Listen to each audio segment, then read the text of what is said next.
तो चलिए बिना किसी देरी के सीधे शुरू करते हैं।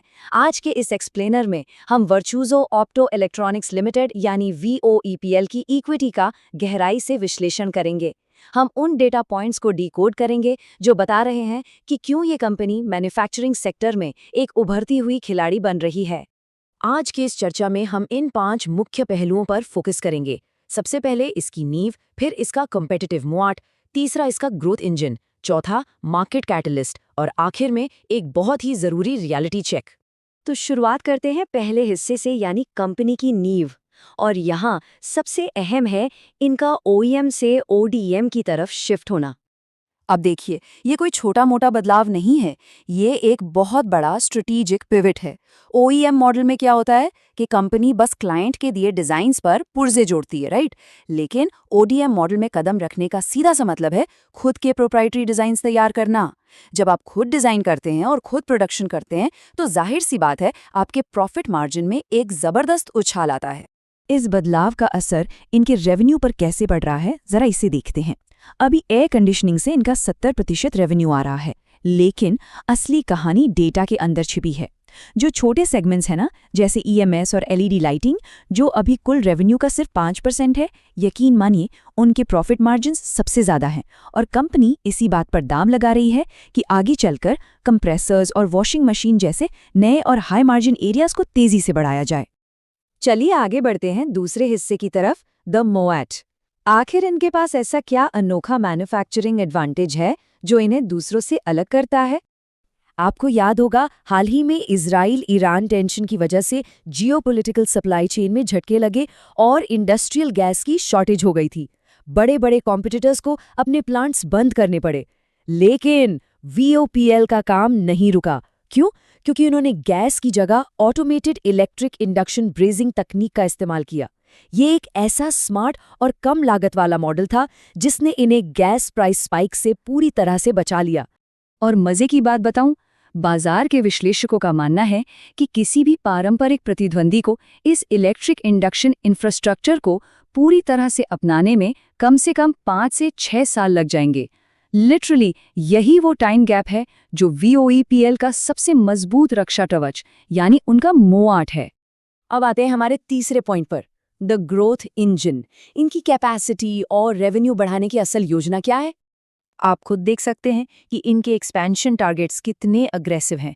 फाइनेंशियल ईयर 2027 तक इनका प्लान एयर कंडीशनर की प्रोडक्शन कैपेसिटी को 10 लाख से सीधा 18 लाख यूनिट्स तक ले जाने का है, लगभग डबल। और सिर्फ एसी ही नहीं, ईएमएस और फ्रीजर्स की कैपेसिटी को भी दोगुना किया जा रहा है।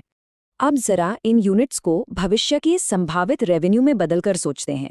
अगर सिर्फ इनका एयर कंडीशनिंग प्लांट अपनी पूरी क्षमता पर यानी 100% यूटिलाइजेशन पर काम करता है तो केवल उसी से रेवेन्यू 500 से 600 करोड़ रुपए तक जा सकता है। आप समझ रहे हैं, ये एक बहुत ही जबरदस्त फाइनेंशियल पोटेंशियल है। चलिए बात करते हैं सेक्शन 4 की, द कैटलिस्ट। एक ऐसा सीक्रेट जो सीधे तौर पर एक सरकारी नीति से जुड़ा है।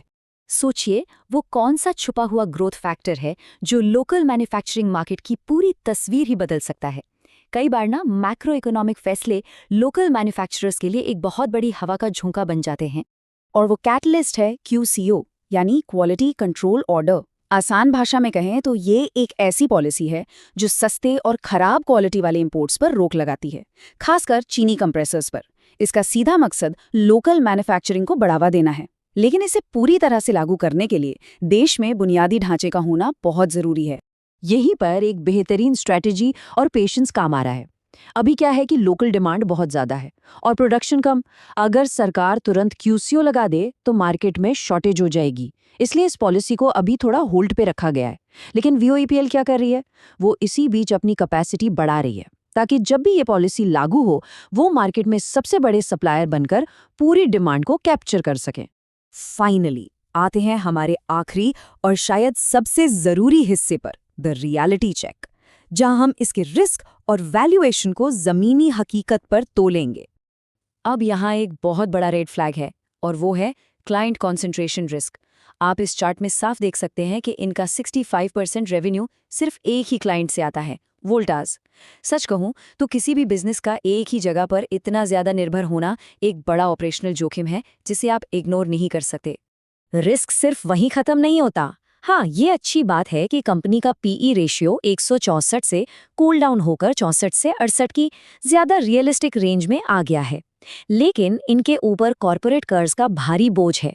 इसके अलावा 100 करोड़ की पीएलआई सब्सिडी मिलने में हो रही देरी और एसएमई एक्सचेंज से बीएसई मेन बोर्ड में ट्रांसफर का पेंडिंग होना, ये कुछ ऐसी चुनौतियां हैं जिन पर बारीक नजर रखनी होगी।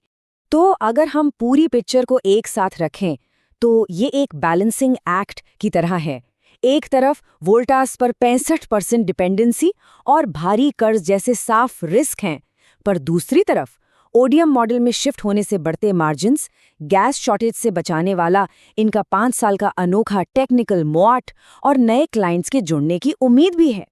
तो अब सबसे बड़ा सवाल यही है, आने वाले समय में जैसे जैसे मैक्रो इकोनॉमिक हालात बदलेंगे, क्या वीओईपीएल की ये ऑटोमेटेड टेक्नोलॉजी और अग्रेसिव एक्सपेंशन उनके भारी कर्ज और एक क्लाइंट पर निर्भरता वाले रिस्क को मात दे पाएंगे?